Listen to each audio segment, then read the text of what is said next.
Le récit est traité comme une comédie musicale. On retrouve les chansons iconiques, bien sûr, mais aussi des moments de chorégraphie incroyables. Je pense particulièrement à ce ballet surréaliste des ramoneurs sur les toits de Londres. Oui, tu veux parler de ce moment de danse tout en énergie et dynamique qui met en scène le personnage de Bert, interprété par Dick Van Dyke. Exactement. La chanson Step in Time apparaît dans une scène mémorable et après un moment tout en douceur où Bert encourage les enfants à se libérer des contraintes et à voir le monde sous un nouvel angle avec émerveillement et audace. C'est alors que la cheminée devient une sorte de passage secret qui conduit Mary Poppins et les enfants sur les toits de Londres.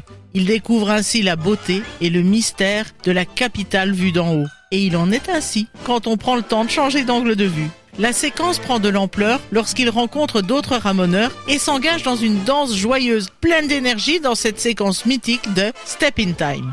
Bert a réussi à transformer une situation ordinaire en une aventure extraordinaire, remplie de danse et de chants, rompant ainsi la monotonie et offrant à Jane et Michael un véritable moment d'évasion. Ah, c'est sans nul doute un moment musical extraordinaire. Et si je me souviens bien, à l'époque, ce sont les frères Sherman qui sont les maîtres de la musique chez Disney, n'est-ce pas ? Tout à fait. La rencontre entre Robert et Richard Sherman et Walt Disney a lieu en 1960, alors qu'il se voit confier l'écriture de la bande originale du film La fiancée de papa. Dans la foulée, le papa de Mickey leur remet un livre qu'il souhaite porter à l'écran, un certain Mary Poppins.